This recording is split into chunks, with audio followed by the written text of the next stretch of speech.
Greetings, dear family. We'd like to share with you a little bit about a missionary and servant of God named Charles Thomas Studd, CT for short. Today, the two most pressing problems in America and other nations are I don't know and I don't care. We don't want to be bothered. We have better things to do than to listen to other people's problems or to help someone. We embrace indifference and complacency, and we don't have time to help or lend a friendly ear. If we truly follow Jesus, then love and compassion always finds a way, but indifference and sloth finds an excuse. C.T. Studd was an English missionary to China, India, and Africa. He lived from 1860 to 1931 and was born into wealth and privilege. But God had other plans for his life. His father was converted after hearing the famous American evangelist Dwight Moody speak. Then subsequently, C.T. and his brothers were also converted. 6 years after his conversion, C.T. realized that his commitment to the Lord was lacking, and he decided to give everything up and seek God's will. He wisely said, "I know that cricket would not last, and honor would not last, and nothing in this world would last. But it was worthwhile living for the world to come." He thought if Jesus Christ be God and died for him, then no sacrifice can be too great for me to make for him. One of his most well-known quotes is, "Some people want to live within the sound of a chapel bell. I want to run a rescue mission within a yard of hell." C.T. would always pray, "God, send me someone I can help today, or someone I can give to.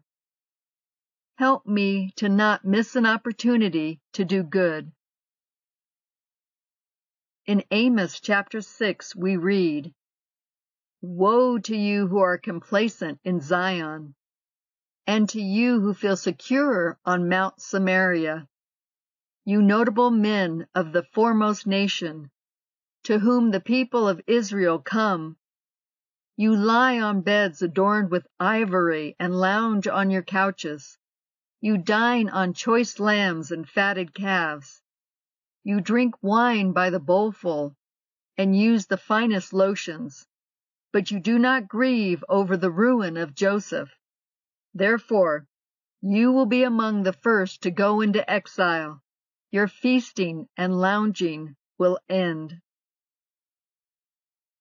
Jesus began, "Walking in love that has action is the highest form of spiritual warfare, my dear ones. Your genuine love for others will overcome evil swiftly and decisively. When you see the struggles of others, take an active interest in their well-being and spiritual health. Be the first to raise your helping hand. Mankind makes excuses and has fallen into sloth, which goes deeper than laziness. Sloth is bound up in fear and keeps people from kind acts of charity and demonstrating my love. Slothfulness is the absence of care and is a sinful condition of the heart.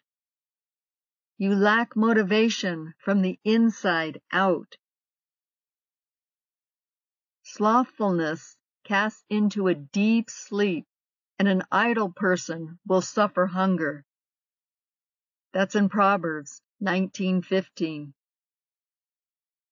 He continued, "My people, be on fire. I have empowered you with love, compassion, and self-control. Be fervent in spirit as you serve your God. I call you to action, and do not be afraid, for fear is fruitless and is not from above. Have a desire to please me more than people. I am not interested in perfection. I am, however, interested in you utilizing the gifts and spiritual tools I have given you.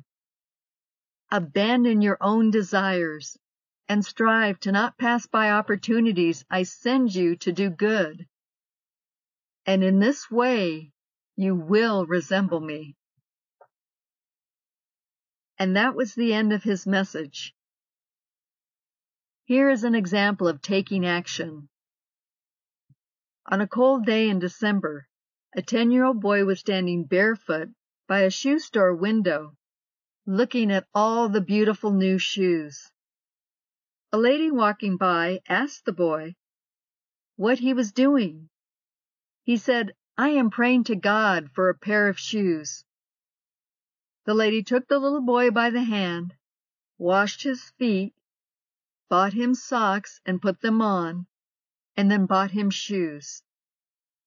After that, he asked her, "Ma'am, are you God's wife?" Out of the mouth of babes. Amen.